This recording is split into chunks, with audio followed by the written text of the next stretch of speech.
Hello, welcome to Microbial World. In today's video, we're going to be discussing why it's so difficult to find cure to HIV and AIDS. In 2008, something incredible happened. A man was cured of HIV. In over 80 million HIV cases worldwide, that was the first and the last so far. We don't understand exactly how he was cured. People with various diseases such as malaria, hepatitis B and hepatitis C, other fungal infections are cured. So why can't we cure HIV? Well, first, let's examine how HIV infects the people and progresses into AIDS. HIV spreads through exchanges of bodily fluids, unprotected sex, contaminated needles. Blood transfusion are the leading causes of transmission of HIV and AIDS. It fortunately cannot spread through air, water, or casual contact. Individuals of age, sexual orientation, gender, and race can contract HIV. Once inside the body, HIV infects cells that are part of the immune system. It particularly targets hepatitis cells, which help defend the body against bacterial and fungal infections. HIV is a retrovirus, which means it can write its genetic code into the genome of infected cells, co-opting them into more copies of itself. During the first stage of HIV infection, the virus replicates within the hepatitis cells, destroying many of them in the process. During this stage, patients often experience flu-like symptoms that typically not yet in mortal damage.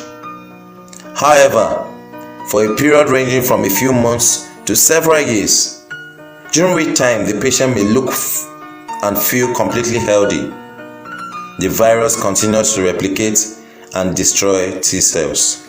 When T cells counts drop low, patients are in various danger of contracting deadly infections that healthy immune system can normally handle.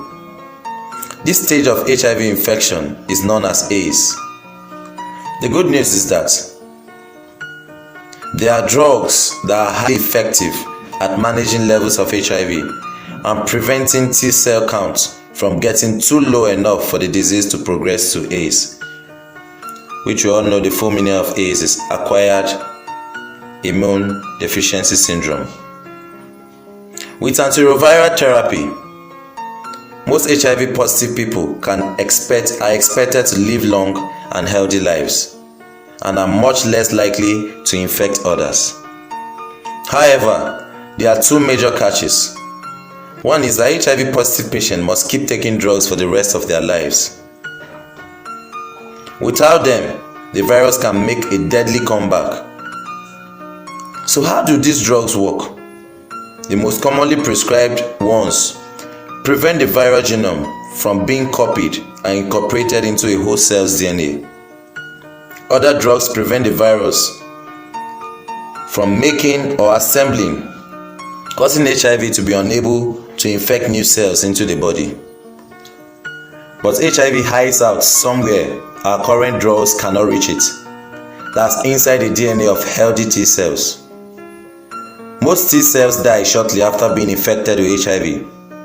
But in a tiny percentage, the instructions for building more HIV viruses lies dormant, sometimes even for years. So even if we could wipe out every HIV virus from an infected person's body, one of those T cells that was dormant could activate and start spreading the virus again. The other major catch is that not everyone in the world has access to the therapies that can save lives. In sub-Saharan Africa, which accounts for over 70% of HIV patients worldwide, antiretroviral drugs reach out to 1 in 3 HIV positive patients in 2018. There is no easy answer to this problem. A mix of political, economic, and cultural barriers makes effective prevention and treatment difficult. There is an ample cause of hope as researchers are closer than ever to developing a true cure. One research approach involves using a drug to activate all cells harboring the HIV genetic information. This could both destroy those cells and flush the virus out in the open, where our current drugs are effective. Another is looking to use genetic tools to cut the HIV DNA out of the cell's genomes altogether. And while one cure out of about 70 million cases may seem like terrible odds, one is immeasurably better than zero. We know that a cure is possible, and that may give us what we need to beat HIV for good. Please stay safe out there. Thank you for watching Microbial World.